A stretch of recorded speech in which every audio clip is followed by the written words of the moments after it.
This podcast is recorded on stolen and unceded Aboriginal land. We acknowledge the First Nations and elders of this country, and we join their calls for justice.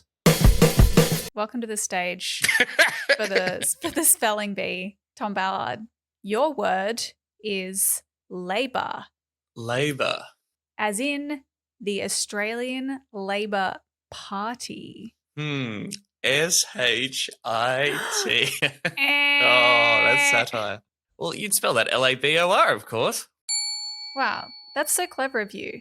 And how did you know to spell it that way, though, given that the word Labor has a U in it? You aware of this, Tom? I'm familiar with that, yes. Yes, I am indeed. Yeah. But no, you're right. The Australian Labor Party doesn't have a U in it, even though they're on your side. Yeah, it's very, very confusing. There was an ABC piece this week about why the Australian Labor Party didn't adopt the Labor spelling, because that's a spelling, like notionally, the Australian Labor Party would be somewhat inspired by the UK Labor Party, right, which has the U. Mm-hmm. I was told when I studied politics, I did my little politics course, that Labor didn't adopt the U because they wanted to distinguish themselves from UK Labor. And so they just adopted like the American spelling. Okay, right. Are you sure they weren't wedged by the U lobby? Well, and, but no, you're right. There is an explanation, and I found it, and I wish that in podcast form I could transmit this image to the ears and eyes of all of our listeners. It's a beautiful square. You might have seen this, Tom, posted on my Twitter. I did. I saw you share this, and I had to vomit immediately. A handy infographic, some might say. Mm-hmm. It says it's spelt ... Labor, but then there is a U. Yep. It's fallen down. It's like it's fallen away from the Labor, and you're like, oh, what's that U for? It's been dropped. What's it doing down there? Well, it's because, and the little infographic tells us this, the only U is who we focus on. Labor Party logo. Now, all right, DJ, play that back one more time. Just say the collection of words again. The only you is who we focus on, Tom. It's very simple. I don't know The only you is who we focus on. And like for a party that is forever, in my mind at least, associated with retired English teachers who will jump in to like correct your spelling at any point. This sentence, it's really something. I for a moment I thought this was like official Labor Party communications, but it's not. It's fan art. They put this up on DeviantArt. So it should be the only you we focus on is you. The only you, like letter U, we focus on is you, like Y-O-U, surely. It still sounds bad, Tom. All right. And actually, the way that they've written it, it should be the only you is on whom we focus. Labor 2022. Talk about the Greens, that bunch of idiots. The Greens party is a party of hate. They want to destroy the social fabric of society. These people, these Greens, they are snake oil salesmen. She has described the Greens as very, very dangerous. Frankly, I've always found the Greens to be a real serious danger to Australia. Serious danger to Australia. All right, let's do a bloody podcast. It's Serious Danger, everyone. It's me, Tom Ballard, my dear friend and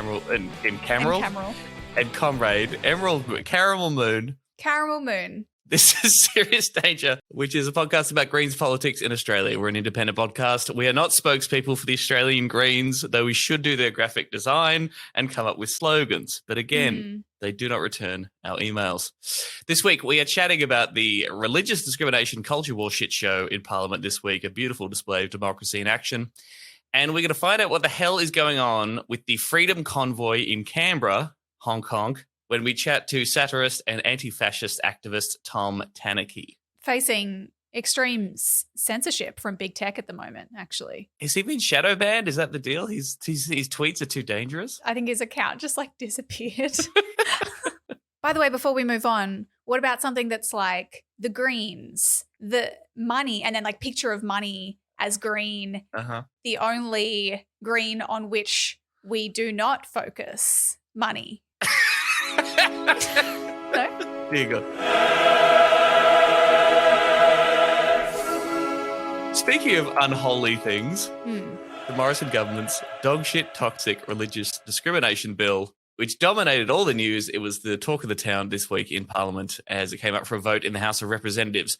How are you feeling after following this extraordinary debate this week, everyone? Was this Australian Parliament at its best? Oh, absolutely. Well, it's Australian Parliament at its peak, isn't it? It's like, of all the things that we could spend the week on, love when political parties invent a new shit thing that we then have to address. A problem in search of, what is it? An answer in search of a question. It was also 2016. It was, obviously, look, we're big people, right? We're big, strong, is that what you mean? Self-assured, loved queer people who've been through a lot of shit and have watched this stuff play out over the years, right? And I'm sure for kids, young queer kids, this would have been a fucking shit show. But it just felt like, oh, really? We're going back through this again. We're along these lines. Jesus. All right, just really quickly, a bit of history on this bill, because I feel like this debate has been going for so fucking long, and the technicalities of what went down in Parliament this week is what we want to sort of get to. Stay tuned for a discussion of technicalities, everybody. But just as a reminder, this religious discrimination bill, the reason why this week in the Parliament was such a shit show is because after the marriage equality debate in 2017, the Morrison government said, we're going to legislate to protect religious freedoms, okay? It was amplified by the Israel Folau case in 2019 when Israel Folau said that gay atheists like me were going to hell and should repent. And lots of issues about, religious expression, and that should be against the law. And the 2019 commitment for the Morrison government was to legislate for religious protection. So the bill they came up with has been very controversial and it's been watered down a lot. There was a Folau clause that was eventually dropped. There was also originally a provision in the bill to allow medical workers to refuse treatment to people for religious reasons. Good shit. So that would be doctors who don't want to treat trans people, for example, or abortions. And eventually Morrison introduced the watered-down version of the Religious Discrimination Bill at the end of last year. This is back when he was talking about cancel culture, right, in the federal parliament. He was saying that people shouldn't be cancelled or persecuted. And he said that religion and faith is all about humility and vulnerability. Huh. It's about love. It's about compassion. It's about speaking the truth in love, as the scriptures say. It recognizes the sanctity and dignity of every single human being. Faith is about the heart. It's about the soul and the spirit. It's not about the state or the marketplace. Oh, that's so interesting. Isn't that nice? One of the few things that Scott Morrison considers to be outside the marketplace. Yeah. Your soul. Yeah. But then what's the state doing then? Why are we talking about it if it's outside the state? Well, yes, funny you mentioned that, because the state, which he currently commands, is interested in fucking over minorities for the sake of some people's interpretation of their own faith. The version of the bill that was introduced at the end of last year was still really bad. It was designed to protect statements of belief. So the idea is that these aren't considered offensive or unlawful as long as they don't threaten, intimidate, harass, or vilify a person, or would be considered malicious to a reasonable person. So Equality Australia, which is the LGBTQA plus advocacy organisation who's obviously opposed to this whole situation, they said that kind of clause could protect a boss, a teacher, doctor, or taxi driver, for example, who makes comments to a colleague, a student, or customer like menstruating women are unclean, homosexuality is a sin, or your disability is caused by the devil. Yeah. Okay, these could all be sincerely held beliefs, but the idea of people in their professional work saying that to other people they have a duty of care towards is probably pretty bad. It probably doesn't make society a better place. The bill was also supposed to help employers who are running religious-based institutions like schools and hospitals. They'd be given greater powers to discriminate when hiring staff. So as long as they said, all right, we are a Christian business, you got to be a Christian to work here, as long as that was all publicly out there and made it clear in the job interview process, then they could operate that way and say that as a criteria for employment, and organizations wouldn't be breaching the law if they fired someone for finding out that they weren't practicing the faith that the business was all about. And they also wanted to set up a religious discrimination commissioner, which would be created and would sit within the Human Rights Commission, just this one person looking at all statements and saying, God hates you. Which would be a cool job. Don't get me wrong. Just like reading awful shit all day. I'm not sure. Yeah. So at this point, even after all this watered down process, at the end of last year, Equality Australia, the Greens certainly, a whole bunch of faith groups, including, progressive churches and some other churches who just sort of said this all seems dog shit. Lots of people saying this bill is bad. You should kill this bill and this is no good. This bill is bad, yeah, and totally unnecessary. Right. There's maybe one part of the bill being protecting people from discrimination on the basis of their religion who aren't already protected under existing anti-discrimination laws. Right. But that's not what the bill was, or it never has been. No. Just on that point, I mean, yeah, it'd be important to lay out, and I'm interested in your thoughts. Is there, what is the good faith argument here? I think it's basically folks for example, Muslim people who are not protected on the basis of, white Muslims who aren't protected on the basis of race, or Jewish people, that sort of thing. Yeah. Protecting them from discrimination on the basis of their faith. Sure. I mean, which is really good. And I hope, everyone listening to this, and we should make it clear throughout this debate that people should not be discriminated against because of their religious identity. I think that's certainly true. But in our society, people's religious freedom, as lots of our freedom, is curtailed in a million different ways through the existing laws that we have, through anti-discrimination law, through various restrictions. We clearly, as a society, as a decent society, have to differentiate between saying any religious belief that you have is fine and protected. You can say and do whatever the hell you want because of a religious faith that you have, as opposed to saying a more reasonable approach to that, which is people should be free to practice their faith in a peaceful way that doesn't restrict or harm other people, right? Well, I think it's the debate about freedom when we talk about it's freedom from versus freedom to. Right. And that's probably one of the major, kind of, I guess, tensions, and that now there has been a significant shift to freedom to, or there is in liberal or libertarian in particular, further right. Just for folks, you can explain a little bit more what you mean by that? As in freedom from, discrimination, violence, Yes. harassment, whatever, freedom from oppression, freedom from all of those things. That's a certain type of, that's liberation. Right. But then there is this co-option of, or a definition of freedom as freedom to. Yep. Freedom to do whatever you like to others, regardless of the impositions that may pose on their well-being, or just in general, the idea that freedom is about freedom to do things.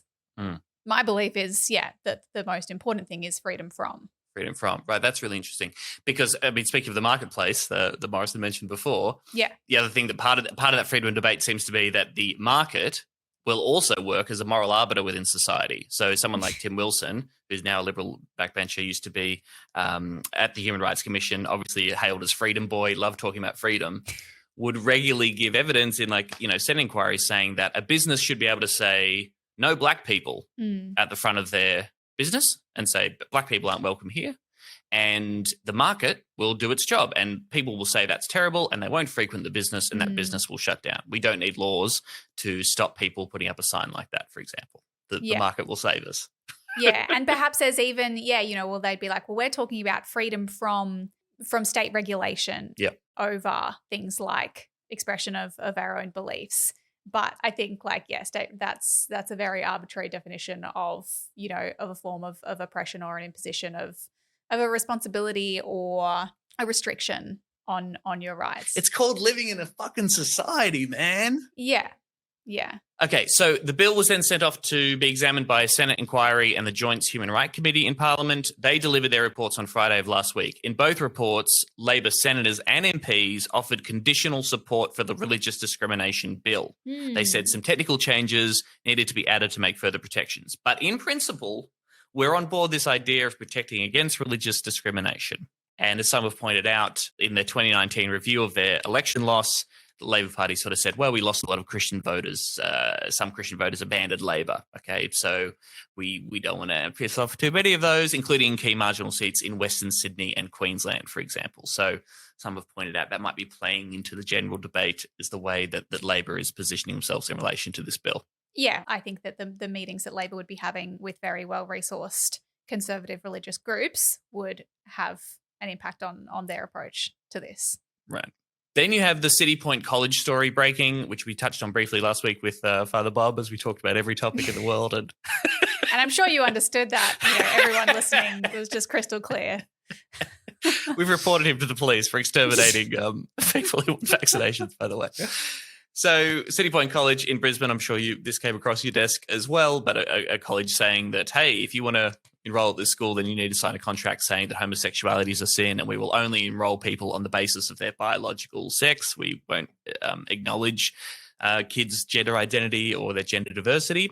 Fuck them. That caused a huge furor, prompting Morrison to say, okay, we will have protections for gay kids and for all queer kids, for same-sex attracted kids, gender diverse students. No one's going to be discriminated against under our bill. Don't worry about that. We then find out that isn't true, and the only protection in the bill was for expulsion for gay kids and nothing about gender diverse kids. They said this would be, kicked down the road a little bit. There'd be a law reform review into it to figure that out in 12 months' time. And in between, I guess, the bill passing and that, if you're a gender diverse student who gets fired, soz lol, must be tough for you. Pretty bleak. So that brings us to the start of this week. And then throughout this week, this was obviously a big story. Labor was really equivocating over their position. You had moving speeches from MPs like Stephen Jones, who talked about losing his gay nephew to suicide, which was very sad, expressing love for his gender non-conforming son. But the party wouldn't say whether or not they'd vote against the bill if their amendments didn't get up. They said, we're going to have all these amendments. If they don't work, we will still support this bill. Effectively, that was the question mark hanging over the whole approach to Labor going into the debate. Yeah. Eventually, after some backbenchers, I think, tried in caucus to get them to commit to a position which says that if they don't amend the bill, they're not going to vote for it, which you would think would make fucking sense. That makes a lot of sense. They said, no, don't worry about it. Yeah. They said, they're not going to vote against it in the final stage of the vote. Yeah, no. Cut to a marathon 10-hour session of parliamentary debate. They're staying all night debating this particular religious discrimination bill, and it was sort of prioritised, so it really went till 5 a.m. All of Labor's proposed amendments on the bill failed. They didn't get anyone up, including one to tighten the statement of belief clause. So, we can say they did try to amend the law to try and get rid of that kind of shitty stuff. The only amendment that was successful was moved by Rebecca Sharkey from the crossbench, and that was an amendment to remove Section 38 of the Sex Discrimination Act, which gives religious schools the power to discriminate based on sexual orientation, gender identity, marital status, or pregnancy. So remember that the government just wanted to protect kids based on sexual orientation. This got rid of that whole exemption for religious schools, and 5 Liberal MPs crossed the floor to join Sharkey, the Greens, and Labor, who supported that amendment. And therefore, that changed the bill, right? That amended the bill and got rid of that particular protection. But that's only in relation to expulsions, right? Like exclusions from being enrolled. Right. Yeah. Gotcha. So again, the bill's so shit. Still allows discrimination. We are literally polishing a turd here. That's basically what was happening on through. Yeah. So the bill becomes less shit through those amendments. It's still really shit. And when the vote came up to pass it, the government voted for it across the board. No one from the government crossed the floor to vote against the bill. Okay, so the government passed it on their own votes. The Greens and the crossbench members voted against it because they said, no, this is still a shit bill. Even though we passed these amendments, it's still dog shit. Yeah. And who else voted yes? Does Labor support the bill? Well, they voted for it. Right. So I assume that they support it. Sorry, maybe I'm stupid. I'm not, I don't know how politics works. In Parliament, do you vote for the bills that you support or the ones that you don't? No, you vote for the bills that you think are bad and that you want to see defeated. Oh, okay. Sorry, my little brain just doesn't understand these things, but I'm sure there are big Labor brains who know it better than me. Seems that way. So the bill got passed, which means it then goes to the Senate, to the upper house, but the government was scared because some Liberal senators said that they would cross the floor. Labor was going to insist on these amendments. The government seems to think that the amendments, stopping schools being able to discriminate against trans kids ruins the whole spirit of the bill. Well, and not just the government, the Australian Christian lobby, they all threw a tantrum, the conservative, religious groups now being like, you've ruined it. You've ruined the whole thing. You ruined the whole thing. Now we don't even want it. But anyway, support collapsed and the government has effectively pulled the bill, right? It's basically been shelved, and lots of people are very happy about that. We should all be happy about that. That's a really good thing, and we can celebrate the world didn't get a bit shitter and our country didn't get a little bit worse, particularly for an already marginalised group in our society. Thumbs up to that. Yet. But of course, everyone is claiming credit, and people are claiming this was a genius 4-dimensional chess move by the Labor Party who voted for the bill. Yeah. The Greens are not immune from that either. Oh, totally. Like everyone. Yeah, everyone's been like, we won. Well, that can't be right. Won. We all did it. Yes, everyone won at the same time. Here is Green Senator Janet Rice laying out from her point of view what really went down. The good news, in the House of Reps, the Greens, Crossbench, Labor and 5 moderate Liberals passed protections for LGBTQ plus kids in schools. That was Rebecca Sharkey's amendment. While it's a relief to have a win for trans kids, this is nowhere near the full story of what happened last night. Labor voted with the government to help Morrison pass the Religious Discrimination Bill, which they didn't need to do to secure protections for queer kids. Labor didn't merely accept the government had the numbers to pass the hateful Religious Discrimination Bill. Labor actively voted with the government to pass it. They voted for more discrimination and not less. Yeah. Under the Religious Discrimination Bill that Labor and the Liberals passed, a religious school can fire a teacher for being unmarried and pregnant, for being queer, for getting a divorce. Here's a few more examples of what this dangerous bill would allow. Under the statement of belief, a school principal can give a speech about the dangerous influence of LGBTQ plus people. Schools can punish queer students by excluding them from activities or giving them detention or questioning the school's religious views. Doctors can refuse to treat trans patients because it goes against their religion. Oh, fuck, that's still in there. Okay. A medical support or aged care worker can tell an HIV-positive person that AIDS is a punishment from God. A lecturer can refuse to use a student's pronouns because he believes her gender to be false. A taxi driver can tell a person with a guide or assistance dog that their dog is unclean and refuse to let them get in the car. An aged care home, right, man, wacky, it's a wonderful religious beliefs out there. An aged care home by a Christian church can refuse to employ an aged care worker because she is a Muslim and wears a hijab. A student with a disability can be told by a teacher that their disability is caused by sin and a trial imposed by God.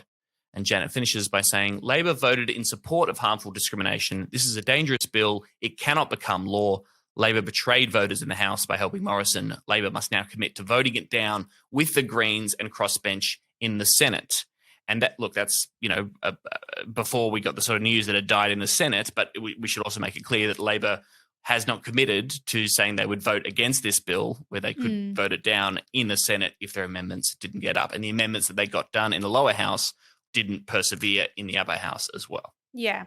And yet, and so we come out the other side of this and Labor's claiming this as a win. And not only are they claiming it as a win, but so are, the centrist kind of major media outlets in the country. The ABC, Fairfax 9 are all running this array of op-eds and analyses talking about how Labor, it was like a game well played and I tip my hat to you, sir. Splendid politicking. You really, their wedge backfired. You wedged their wedge. All of which ignores that we were saying we're maybe we're desensitized to it at this point. We kind of watch this and just go, here we go again.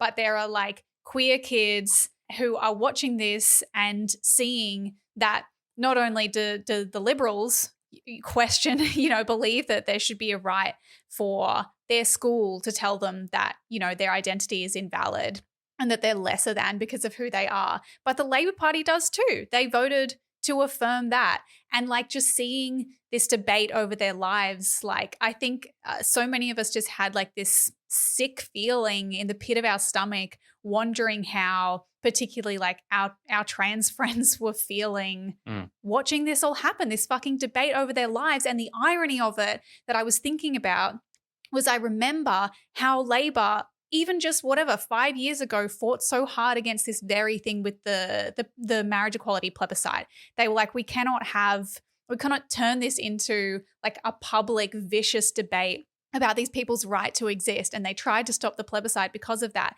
But this time they were perfectly happy to just turn this into a culture war over these children's lives for an entire week and then claim it as a win because they played the game well.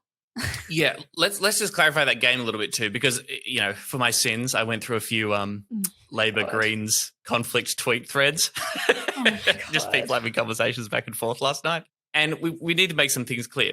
Some people are saying that Labor couldn't have got those amendments up if they voted against the bill, and that simply is not true. Bullshit. Okay, members of the crossbench got amendments passed, which changes the bill, but then on the final vote, when the bill comes up and says, will the House pass this bill, they voted no. So you can get amendments passed and then vote no on the final bill, okay? Because you can say, well, no, a bunch of other amendments didn't get up. And fundamentally, the premise of this entire bill is fucked up and is making our country a worse place for queer people. And so we got to take a principled stand and say no to this.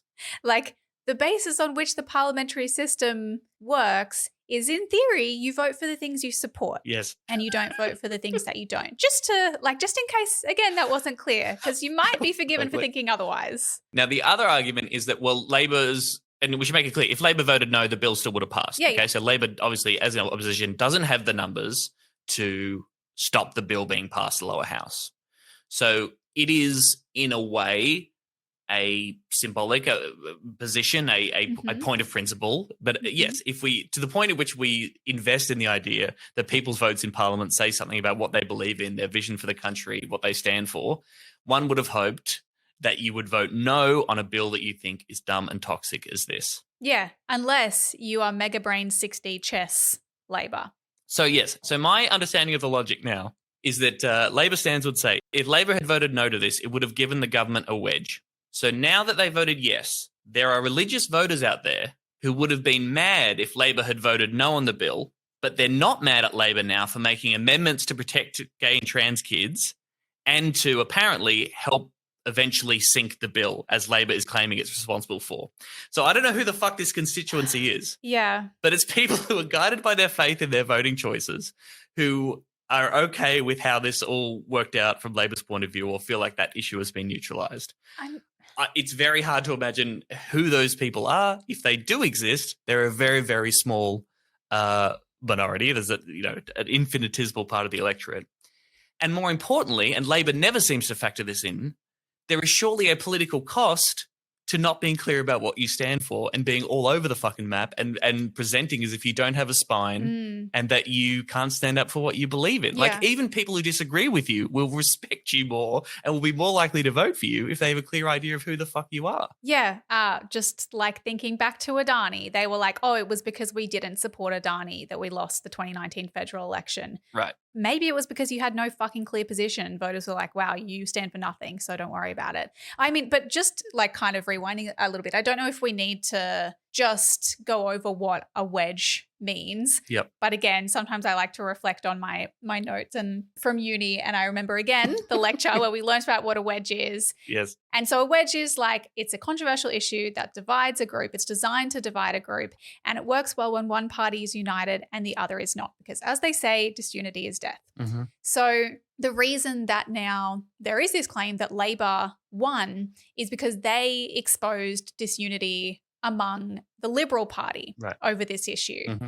And they kind of wedged them back. But I'm not really sure. Yeah, I don't know if I agree that disunity was the result of anything that the Labor Party did. In fact, if anything, it would be like hard work and campaigning from outside of Parliament, from grassroots groups and from LGBTQ plus organisations pushing those Liberal MPs to not support this like absolutely heinous bill. Yes, I mean, Bridget Archer, the Liberal MP, was making noises about this and objections to it before this week, and had made her views and hesitations and concerns about the nature of the bill quite public before Labor sort of made any position whatsoever. Also, some people have made the point that there was a small chance, I suppose, or at least we didn't know at the time, that they could have voted down the bill, right? Like, if Labor had voted no and there were Liberal MPs that could be convinced to cross the floor of the nature of the debate by, I don't know, Labor making arguments about why this thing is bad, or at least seeing the debate play out, that potentially they could have voted down the bill in the lower house too. So, but instead, this is the thing. Like, instead of from the very start, like they should have, I'm talking months ago, said we will not support this bill because it's not a good bill. They at first sort of prevaricated and reserved their position, and then they were like, yep, we will. We'll support it no matter what. And so if you want to talk about like political strategy, they gave away any leverage that they may have had because they were just going to vote for it. And yeah, I mean, it's true. The amendments that eventually were won, that were introduced by Sharkey, they weren't expected to succeed. Like, it's not as though we knew that was going to happen. And so there was a potential that something unexpected could have happened and maybe they could have stopped the bill, but they just simply gave up. And it's like, you know, if you're worried about getting wedged, they really were wedged, but they decided, like, among their base, they were like, okay, there's these very well-resourced religious groups that are lobbying us to support the bill. And then there's a voter base that probably doesn't want us to support this. And of those sides, not only did they decide that like the religious groups are more important, but I think they calculated that their voter base is too stupid to understand what they've done here. Like, I think they've really treated their voters like idiots and tried to sell them a lie and thought if we obfuscate enough and if we make this as complicated as possible and then just tell them, don't worry about it, it was the adults doing our political thing, which we understand and there's no way you possibly could, because we've made it so fucking complicated. But just trust us. We were doing the best as we do the best we can, as we always do. And I think that's what it is. It's like they treat us like fucking idiots. The only other thing that I thought incredibly summed it up, that Labor not only like dragged the queer community through a week of absolute hell debating their right to exist and affirming that they actually don't give a shit about them as much as they do as their political games. But they did it while also pretending to care and using queer children as a shield. And like that speech that you mentioned from the Labor MP who stood up and spoke about his non-gender conforming son. And, you know, the son said that they really appreciated it. But there was this tweet from Pauline Pants Down, classic account, which simply says, Labor, hi, I'm here to speak about the puppy kicking bill. And here's a 5-minute anecdote about the cutest puppy I ever met. It was my friend's dog. God, I love that little puppy. Anyway, and 5 minutes gushing. Anyway, we need to think of the kicker's boots as well. Kicks puppy. Oh, I mean, here's a hot take for you. Go on. As moving as Stephen Jones's speech was, like, we can connect with that on a human level to a point, and yes, point out the hypocrisy. Isn't that the same as Scott Morrison talking about his daughters on the Brittany Higgins case? Like, I'm just getting a little bit tired. Yeah. Yes. Because I'm just, you know, if this issue that you're debating in the Parliament affects you personally and you want to talk about that, okay. But if it doesn't, you're still an adult human being getting paid shitloads of money to represent people and represent 100,000 people in your electorate. So, of course, your personal experience is not going to intersect with every single issue that comes across the bill, but you need to think and read and talk to people and investigate your heart and your fucking soul and come up with a position that is righteous and just based on your principles and your thoughts and like your interaction with the world, you know? To me, it's more like, oh, it sounds like you have good personal beliefs. That's fantastic. Why are you in Parliament, though, if not to enact those personal beliefs? Right. Don't be a politician. I don't know. Like, cool, that's great. But it really, like when you then do the exact opposite of the thing that you've just spoken about being important, it really does start to sound like it's like, well, I can't be racist, though, because I have a black friend and I really like them. Totally. Of course, the good thing to come out of it is that a guy fell asleep and shat his pants. Yes. Yeah, that's right. So, you know, you win some, you lose some. What's his name? James, a guy I've never heard of. Again, if you're in federal parliament, I've never heard of you. I still think it's so fucking... I know. Like, I follow shit pretty closely.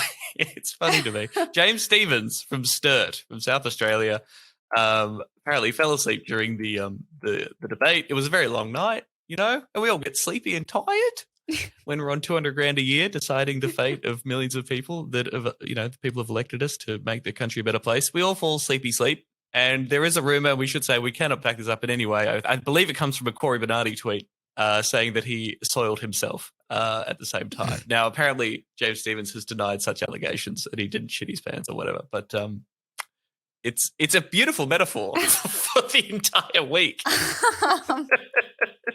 That's very funny. He shit his pants. I mean, obviously, that just goes to show, like, the Liberal Party is united on the issue, at least, of shitting one's pants, following the leadership of Prime Minister Scott Morrison at Engadine Macca's those years ago, shat his pants, and his party swung in behind him, and I think that's beautiful. Beautiful stuff.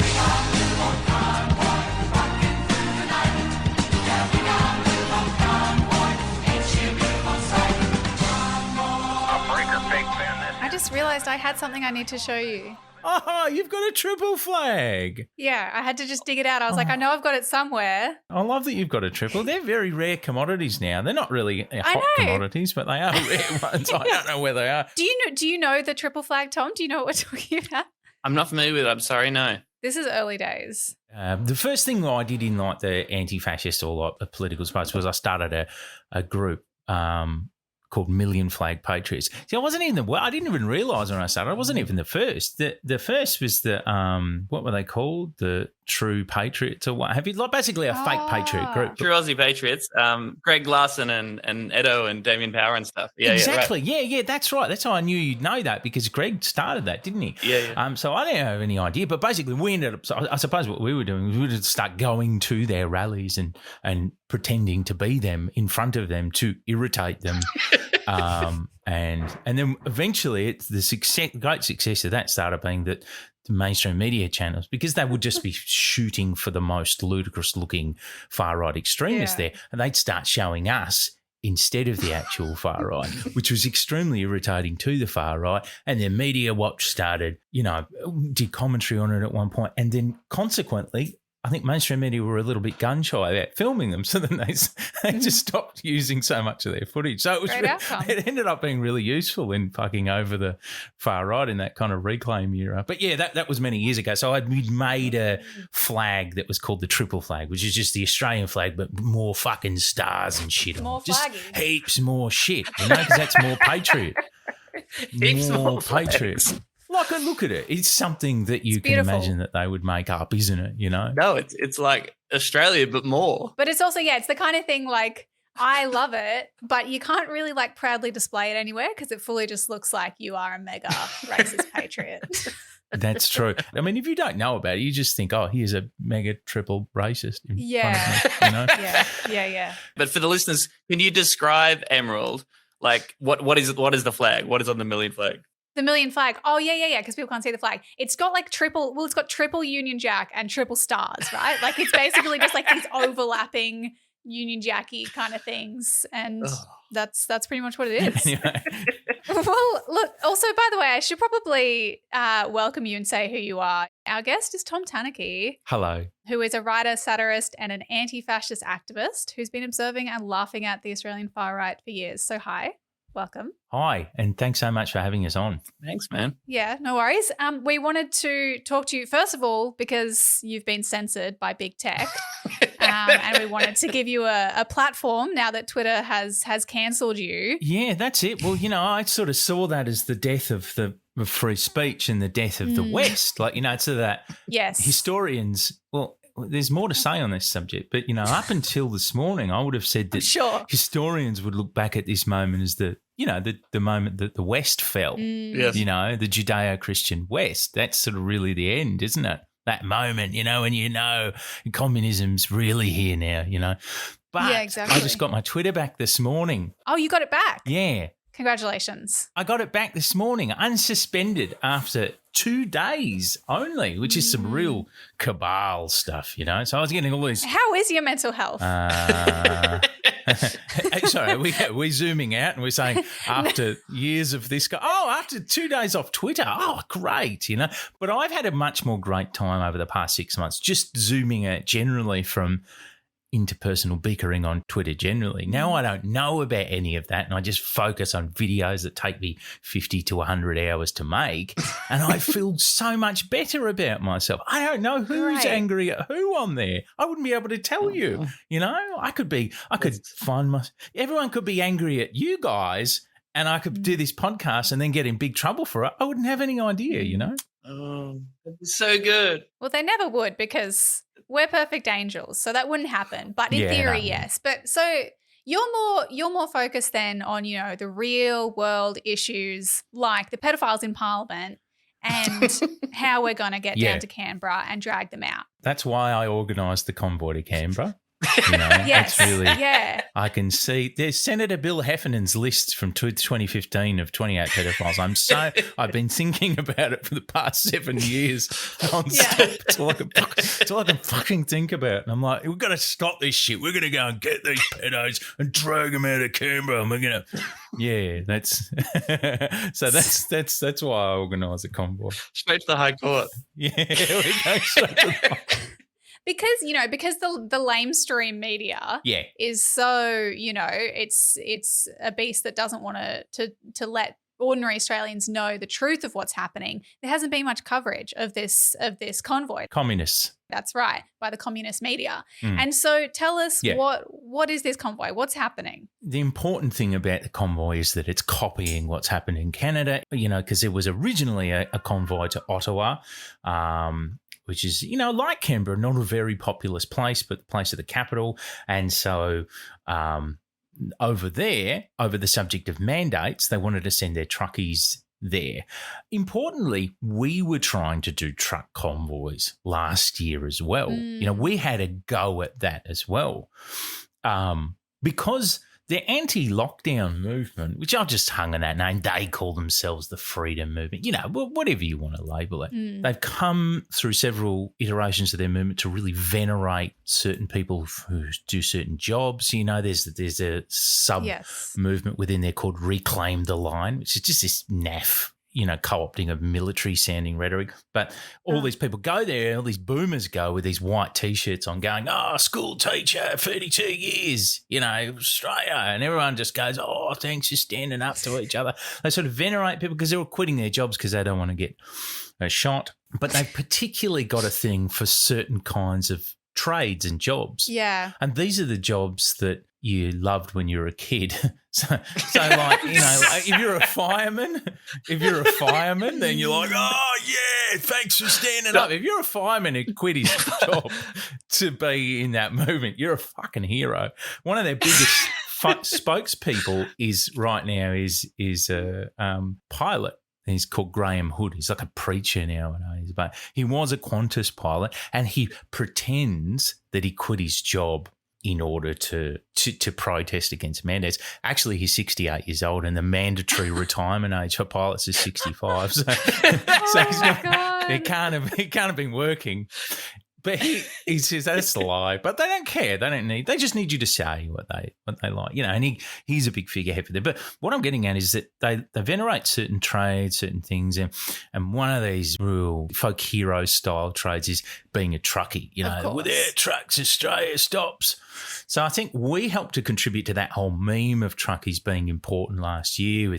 There's this noted Freemason-obsessed cooker called Karen Brewer who tried to get truckies going last year, and 3 trucks, they wanted thousands of trucks. 3 trucks rocked up onto the Gold Coast Highway, and then Pauline Hanson went along and convinced them to go home after an hour because, the party's like One Nation and that they have to straddle this thing where they kind of convince you to they want to convince the cookers to vote for them, but they don't want to get in legal trouble if they actually go and kill someone or like or Trump ruin, walking back the January 6th stuff. It's a very January 6th go thing. home now, Yeah, you're riding the tiger, really. They're walking this tightrope of trying to keep these people who are actually very possibly likely to turn dangerous if you keep encouraging them, but also you might get some nice votes out of it. And how appealing is that? Sweet, Let's just votes. see if we can get them to vote for us before they kill someone. So that's their big game. But, okay, so that was a failed thing last year, that truckie thing, but it became a meme among the anti-lockdown things. So they've done it in Canada, and everyone's really obsessed with, all around the world, if they're like an alt-right, lonely, cooked person, they're really obsessed with the hyper-partisan North American media. So if all they're talking about is the Convoy to Ottawa thing in Canada. So consequently, it was inevitable that we would do something of our own, and this time it was a lot more successful because we alt-right people in Australia have this real sense of internationalism sort of focused around America. Let's copy what they do and then that will make us feel legit. I mean, a lot of what they do is just modelled on what the far right there was doing a couple of months ago, after all. Yeah. So then this one guy called Jim Greer here, who's just a doomsday prepper, really. He's a prepper. Oh, is this the guy from WA? Yeah. So he set up a GoFundMe to... Yeah. I don't know. I mean, they always do GoFundMes. Do you know how many millions this movement has raised? Like, this seriously. Is the thing. Like, it's so much money going to nothing. Like, RBM and his dinner. Remarkable how often they fail, though, to actually... Because... I go back and forth. Sometimes I'm like, oh, it's really growing. This is quite scary. And then it really just fizzles out in these spectacular ways, despite the enormous amount of money that they have and backing from players like, the UAP, Palmer's Party, that sort of thing. Yeah. Well, this is actually, and you mentioned Palmer. I mean, I've heard about tens of thousands of dollars at the very least being spent on. And these are the only the things I've heard of. Tens of thousands of dollars just being spent on, say, a sound system, on giving Simeon Boykov, this YouTuber called Aussie Cossack, who's now kind of the UAP man in the movement. He's offering people $10,000 last year to be the headline speaker at an anti-lockdown rally. What? Holy shit. Yeah. Can you imagine if this, this is why I'm jealous. On the left, we're just all desperately poor and we're does anyone have a small PA we can wheel along to the rally? I know, right? I got to call my management. That's better than corporate fees for a headline spot. That's pretty fucking... Right. Do they provide a bottle of water and transport?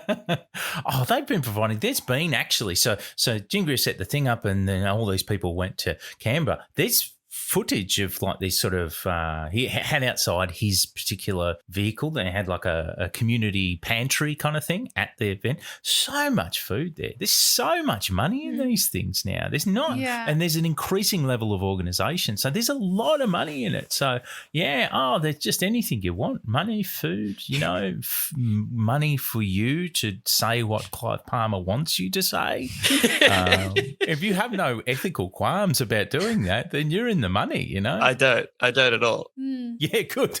But you got to really have no ethics. You got to really be a real dog.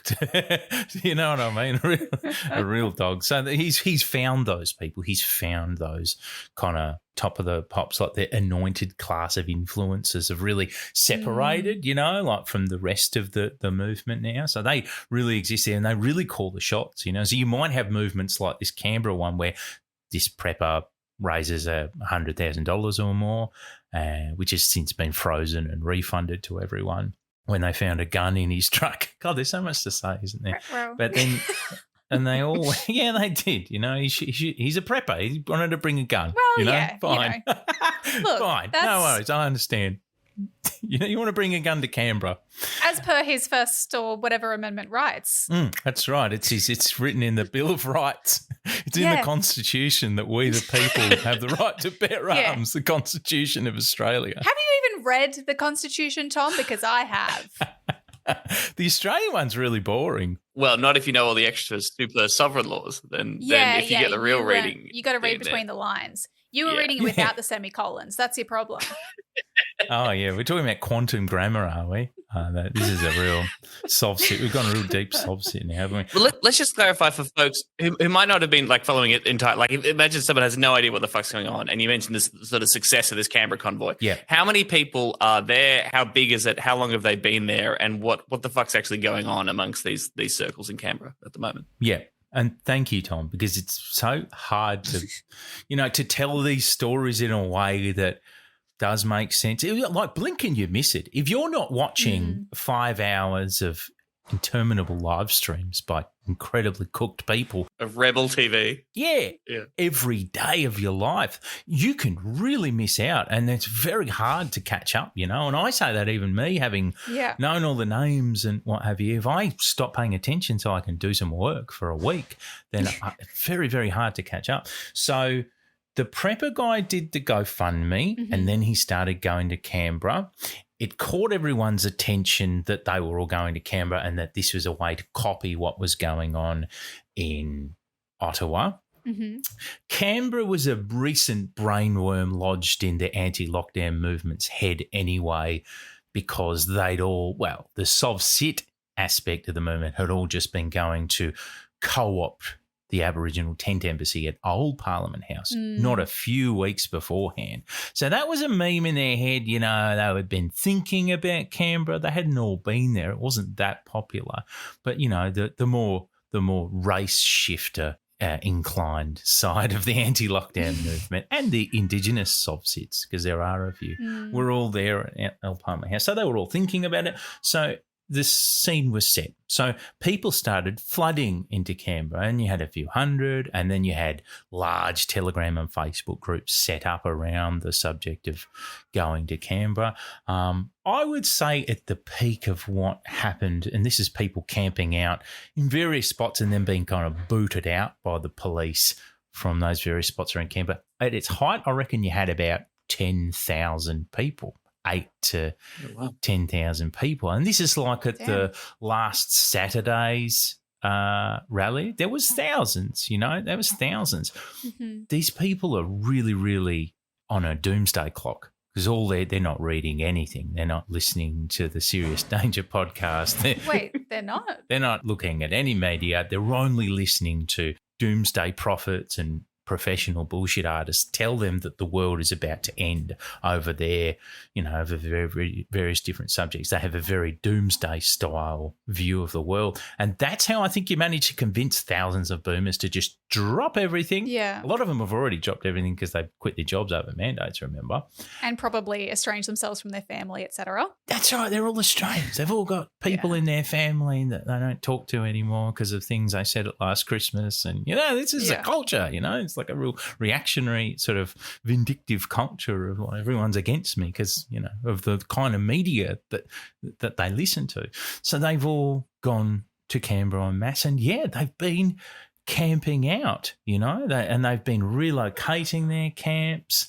And, when they've been kicked out by police, they've been holding rallies. They've been holding rallies outside Parliament House or outside the press gallery when Scott Morrison was there. But and then there's also like camp life, it seems. Kind of a community. I mean, the funniest video that I saw that's come out of this was, the laws that they've been imposing in order to control or to have a functioning society as a camp that's set up in Canberra. So you'll see a guy doing a video. They'll have a morning meeting where they're discussing how the camp is being run, how they're interacting with each other. Yeah. And they introduce speed limits while driving around and also put a ban on alcohol because it's a family-friendly environment. You see, they're just really cute. Like a little commune. And of course, as people have pointed out, I mean, a speed limit is kind of like a mandate or something you should use to protect public safety. But that irony is somewhat lost. Yeah, well, but they have to reassert these laws. There's a slightly Occupy feel. In fact, as in anyone I know who was around back in those days, and participating in activism says that a lot of the things they see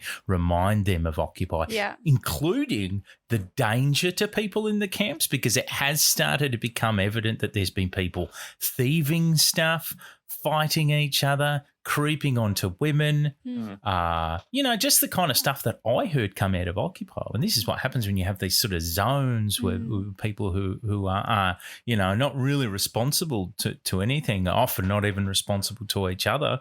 And I guess in that scene that they're all focused on, vaccine mandates and pedophiles in Parliament. They're not really focused on being very ethical to each other per se. And in fact, they have a kind of a culture among each other of grifting each other, don't they? Really? So, so it's quite, I think it seems they keep saying, no, it's a lot safe. It's safe in camp. It's safe. Like they keep having to tell everyone in their live streams how safe it is out there, which is, you think, you protest too much. Always a good sign. I want to ask what are the demands if, they're concerned about vaccine mandates or pedophiles or whatever. But at the same time, I kind of suspect that there may not be a straight answer because, as you say, it's so bloody hard to keep track. I often think, is that intentional? Like they make it so confusing and such a broad church that anyone can kind of pick something and be like, oh, yeah, I like that, without any clear demand that might then put someone offside. Yeah. Well, so after 2 years of this movement now, it pretty much is 2 years now, 2 years of a movement that's really like a trading grounds for everyone's favourite conspiracy. After 2 years of that, we know that everyone gets together and that they have these big ticket demands that they issue towards there. But I know that they also have a kind of a double speak that they've settled on, and they don't necessarily, their big demands are the ones that they want to be known for. Yeah. But that doesn't necessarily reflect what they're really all about. And you mentioned the pedophile thing. The pedophile thing is not on their list of demands, for example, that a few of the selected anointed class of influencers got to take in to Parliament when they were escorted by Craig Kelly into Parliament the other day, which is surreal. That wasn't on their list of demands. But I would say that the pedophiles in Parliament thing, that meme, that brainworm, that conspiracy that they have is almost as important to about half of them. Yes. It's the biggest thing driving about half of them. I'd say it's almost as important to them, if not just as important as the vaccine mandates thing. They just know that they don't want to talk about it. So I'll give you an example. There was this moment before that airplane pilot that I was mentioning earlier, Graham Hood, was headed into Parliament to give his demands. And he was standing there with Craig Kelly. This guy, Graham Hood, he's a show pony. Like he loves to talk to them. He loves it when they elevated him because he used to be a pilot to like this folkloric position, and like he goes, oh, maybe I shouldn't speak to you, or maybe I shouldn't, maybe I should just, maybe you should get someone more qualified up here. And they go, no, Hoodie, we love you. And he goes, oh no, maybe I should go. They go, no, oh my God, we love you so much. He's got him wrapped around his little finger, and it's a little bit like a Wiggles concert for cooked adults, like, Wake Up Jeff kind of thing. Like he goes, I should go, no, come back. So he's talking to them and he goes, what are our demands? He basically asks the movement, what are our demands? And he goes, if Scott Morrison said tomorrow, no more mandates, what would be your reaction? And they go, yeah, Hoodie, yeah. And then he goes, so is that the main reason we're here? And they go, yeah. But then one woman goes, and the pedophiles. And then another one goes, and the pedophiles, and then this is like it's crew of people going, and the pedophiles, and you can see. Stop erasing pedophiles. The pedophiles are a key part of why we're here. Pedophile erasure. So there's that contingent too, but then you can see the people, including Hoodie, they look around for cameras when they see that happen. I say quite a few of them do that because they're like, I want to talk about the pedophile thing, but I don't want to do it so much when everyone's filming us. Yeah. So they do little shout outs. Him, Ricardo Bossi, who's like a candidate for one of these parasitic fringe political parties who wants to scrounge some votes out of these cookers. And people like that, they'll always go, oh, and we want to get the pedophile protecting politicians, and then everyone goes, yeah, because they love it. They genuinely do want that just as much, if not more in some of their cases, than anything to do with mandates. I've seen them having these debates about, it's bigger than the man. I saw one guy actually arguing with speakers the other day. He was saying it's bigger than mandates now. We've got to expose the corrupt politicians, Yeah. And he's talking about this meme about pedophile stuff. So it's a complete grab bag of different ideas that they have. And, as my mate Cam Smith, who's been commenting on this movement since day one, pointed out on Twitter, he said, it is now a lifestyle for them to drop everything and go to this. It's the Tom, you were talking earlier about the facets of their camp life being set up. This whole thing has become their life now. They will have no moment after the movement. They're now this has become their life, and they'll always find a new reason to keep doing this, I think. And they've abandoned everything else, their jobs and their families. But yeah, like I think there was this article in the New Daily about the who's who of the Convoy to Canberra, basically. Yeah. And it runs through, it's so long because it's like this myriad of groups. Yeah. But up the top, this quote really kind of encapsulated it for me. So it says far-right researcher Dr. Kaz Ross of the University of Tasmania said these disparate but overlapping groups have formed an appealing whole, even if these differences have caused infighting and disputes among them. Quote, the sovereign citizens give you your legal framework. Yep. The pedophile accusers give you your mass appeal. And the Aboriginal rights protesters give you an authenticity. That's such a good point. Kaz knows exactly what she's talking about. That's solidarity. Yeah. That's beautiful. It's like the miners coming together with the gay people to try and, fight for equality, right? Like It's like that movie Pride.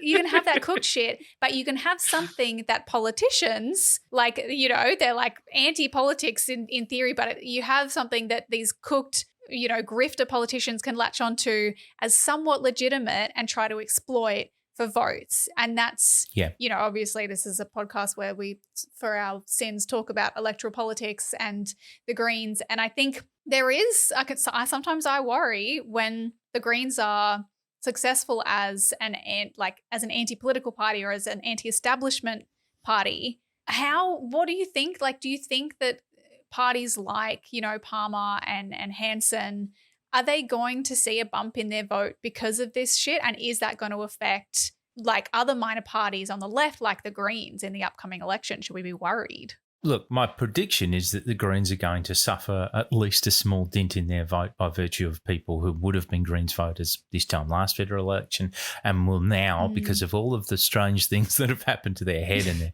social media feed over the past few years, are going to transfer their vote to one of the various parties who's telling them in anti-lockdown world what you want to hear, and that's UAP, One Nation, Australia One Party, pretty small, Great Australia Party.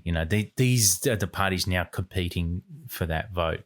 And it's not a huge vote, but this is going to be a bigger wave than... So what was the reactionary, manipulative sort of wave of far-right politics that crept up last election? Well, it was Fraser Anning and his conservative nationalist, his white supremacist party.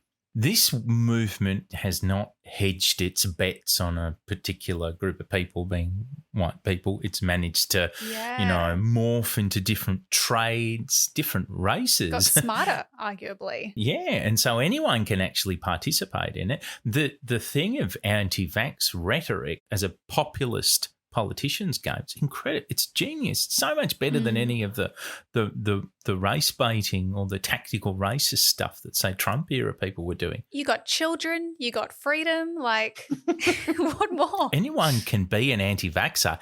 You can even be vaccinated. And you can be an anti-vaxxer. Because all you have to do is be out at the rallies, adopt the right aesthetic and hold the placards. And indeed, all the way through the anti-lockdown movement, I've had people messaging me saying, my whole family's at the rallies and my whole family's double vaxxed. They're just there anyway, pretending that they haven't been. Yeah. And this shows the appeal of just wanting to be part of it because it seems like a movement that's for, what does it tell you it's for? It's for we the people again and again. So it's an incredibly effective game for anyone who's a craven, amoral populist to play.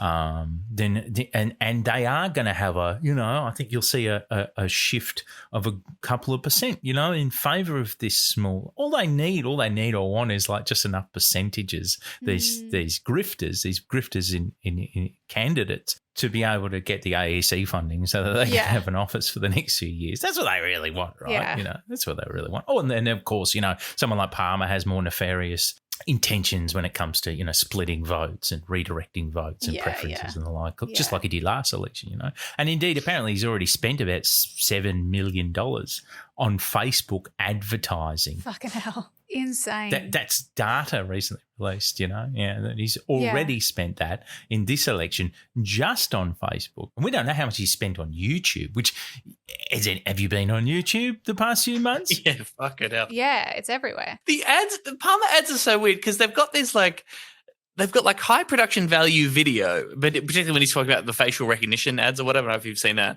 but they've got that. And then they've just got audio of him giving a press conference. Like he clearly couldn't be fucked going into a recording booth and doing a voiceover that would be more clear about what he's actually talking about. They've just ripped his audio from a speech that he gave and played it over this shitty video. It's strange, isn't it?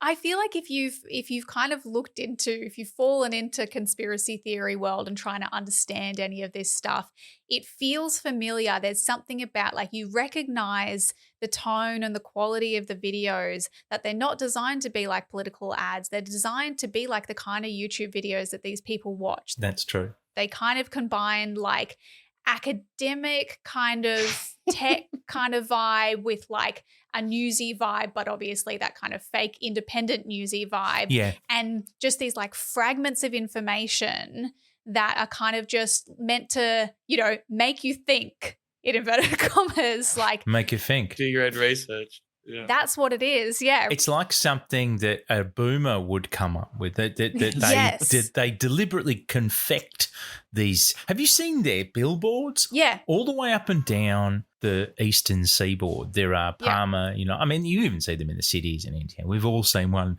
by now, but they have these yellow billboards. The first letter on the billboards, and you blink and you'll miss it. You've got to really squint while you're driving on the highway to see these. Has a little Southern Cross over the letter, which is just mystifying boomer shit. You know, this is what they would put into a boomer meme, you know? Yeah. And they say things like freedom, freedom, freedom, freedom forever. And that is not a good slogan. Literally, that's, Unless you think like how the members of this movement do. But you know that they're calculatedly doing this to infect the brain of a certain group of people. I know. That's why I started to be like, are you smarter than me? I'm like, maybe this is smart. Maybe good political messaging is just pick a word that people, your potential voter base loves, and just say it a million times. You know, they say that you got to, like someone's got to hear it fucking however many times to actually lodge it in their brain. And they're like, okay, yellow and black, Southern Cross, freedom. 1 million times you're going to see this before the election. And that's how we're going to win. That's the incredibly cynical thought process of all of these people. No one is more condescending, I think, than the likes of the UAP parasites trying to grift this movement while also trying to calm it down just enough to not kill anybody before the federal election. They say, you know, there's this constant meme about how, you know, I'm always being told it by members of the movement, they're like, you're an elitist, you're looking down on these people, you know, you're creating the problem, you think everyone, you know, like this sort of like, they think any lefty who criticises their dickhead fellow countrymen for being dickheads is being like Hillary calling Trump people deplorables. You know, they've got that meme lodged in their head that every bad reactionary right movement is a snobby lefty's fault. Whereas in my view, I'm just like a fucking working class Australian who looks at another working class Australian and says, you're being a fuckwit. You know what I mean? And that's, in my view, that's actually pretty respectful because you fucking are. That's right. Treat them with respect. Yeah. And you're welcome back in the fold once you cease to be a dickhead. Nothing is more genuinely elitist and cynical than thinking these fucking morons are not only going to kill someone, but they might give me some money. I can use them for something if I can only just trick them into thinking that I think like them just for long enough. But maybe let's just stop them from murdering someone. I don't give a fuck after the election. What a deeply cynical thing to do. And this whole movement's rolled over for those interests. That's where they're getting their money from, the anointed influencer class at the top. You know, they're getting paid by Palmer and the likes of him now. You know, that's where they're getting their money from. So they're all going to keep talking about these parties and they've just completely rolled over for it. They say they're anti-government. No, they're actually obsessed with power. Yeah. They just want to be the ones with the power. Yeah, yeah.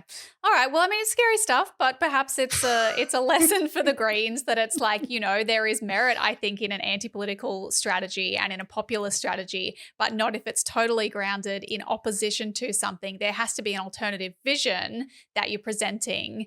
Otherwise, you're just like these parties when really all they have is they're just anti whatever is happening and they're going to grift off that. And I think ultimately it might damage us at the coming election, but it's not sustainable. Like we've seen that little just this cycle of kind of, you know, grow and then fizzle out, grow and fizzle out. It's not building a movement. I think to myself that the voting pool of the people who have transferred over from who might transfer over from the Greens to Palmer's party or to Great Australian Party or One Nation or whatever, that's a small, that's always going to be a small percentage of people. But look at the spoils of the potential unhappy Labor voters who can come over. That represents far many more percentage points. Yeah, that's a good point. If only, a party like the Greens or any sort of party that aspires to be a minor party with genuine left politics, I mean, the spoils of a great many millions of people who are a little bit sick of like apathy on the part of one of the major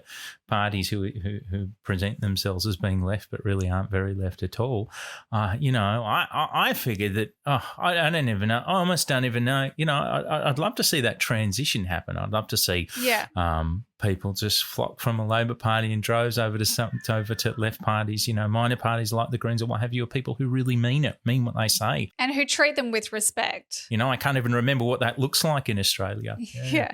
Tom, thank you so much for talking to us. It's fucking fascinating, and I do not envy you for actually being the person who does watch the 5-hour cooker streams. Is there anything that you want to plug? How can people support you? Come and visit me on Twitter, Tom Tanuki, or on Instagram or on Facebook. I don't really use Facebook very much anymore. It's just for boomers. But hop onto those. I do have a Patreon if you eventually decide that you enjoy what I do so much you want to chuck a clam at me. But I guess in particular, nowadays I'm YouTube, my mainstay. I do weekly videos, invariably about the anti-lockdown movement these days. But, I think the point for me is I look at fringe politics in Australia. So it doesn't always have to be fringe politics that I hate, like the anti-lockdown movement. It's just that these days that seems to be the one that hits the streets the most. And they're fun to watch, So I mean, yeah, look, fuck, the Greens are inspiring 10,000 people to get in a truck and drive to Canberra. Yeah. So maybe we're going to look at that. To work harder. If only, hey? That's what the podcast is about. Eventually, listeners, we are coordinating a movement, okay? And we will be releasing secret messages via Q that will be letting you know when Operation Go commences. So just keep listening, everybody. What's our queue? That's the good question, isn't it? How can we get a queue? We'll have to find one. Well, anyway, look, thank you so much, Tom. We'll put a link to your YouTube and Twitter and whatnot and the Patreon in the show notes for anyone who does want to go support Tom Tanuki. Thank you so much. I'm giving you the Million Flag Patriot salute as always. Salute. Thank you. Thank you, mate. We got a great big convoy rocking through the night. We got a great big convoy. Ain't she a beautiful sight? Convoy. Thank you, Tom Tanuki. Check him out. This week's call to action, of course, is encouraging you to get into a van and drive to the nation's capital and demand the truth and expose those pedophiles. But save the children. Yeah, obviously save the children. While you're doing that, while you're in the truck on your way to Canberra, you could listen to a new podcast from Green Senator Lydia Thorpe. Put it out there. I've had a chance to listen to it. It is called Truth Telling, and we don't encourage you to listen to any other podcasts except Serious Danger. But if you have to, I suppose you could listen to Senator Lydia Thorpe talking to elders, talking to other First Nations people about telling the truth about this country's history, about First Nations justice, about treaty, about the future. I reckon if you're into this show, you'll like that a lot. Truth Telling by Lydia Thorpe, out now. And if you're looking for something a little bit more spicy and totally fun and active to do, you could read a website page. Tom laughed at me for this call to action, but a lot of people often say, a lot of people who care about the Greens want to support the Greens, but they're like, I don't understand, I don't know all the details of the policies. I feel like if someone asked me a question about it, I don't know how to talk about it or explain exactly what we're saying that we want to do, if we win balance of power, for example. So a little bit of light reading, maybe before you go to bed, go to greens.org.au/platform. Even bookmark it so that when someone says something shit, you can respond to them. But just read through the policies on that page and familiarize yourself with them so that you can communicate it to other people and spread the good word. Go and preach, my little Greens missionaries. Fly, my pretties, fly. I mean, it's really easy to read. There are videos on there too. Like just the other week, Greens released a whole bunch of videos from candidates sort of laying out the real basic ideas around the policy platform that we have this year. And, it's really easy to read. I would argue, I've been to Labor's website a few times. And Yeah. it's just a fucking nightmare to try and track down their actual policies on a variety of different issues that isn't just read like a press release that says Labor will fight for a better deal on this, as opposed to saying exactly what you want. But also it will be a sort of stimulant or a shot in the arm, perhaps, when things are feeling particularly depressing. Yeah. When you feel like you can't be bothered doing anything more, whether that means you're just living as a human in this country or volunteering for the Greens or what have you. I find, at least, reminding myself of the kind of good, decent, positive, bold policies that the Greens have formulated through a democratic process that they're fighting for this election can really make you, can help you hang in there, I suppose. It's a hopeful place, that page. Like, it really is. Yeah. So, yeah, go do that. We'll put the link in the show notes in case you forgot it, but it's just the platform page. It always exists. It's good to remember that that's where you go to if you want to tell people why they're wrong about their stupid opinions about the Greens. Which they are. Or just tell them why what they want is also actually in our platform. Go do that. Serious Danger is produced by Michael Griffin and made possible with the help of the Green Institute. You can rate and review the show on Apple Podcasts or wherever you're listening now.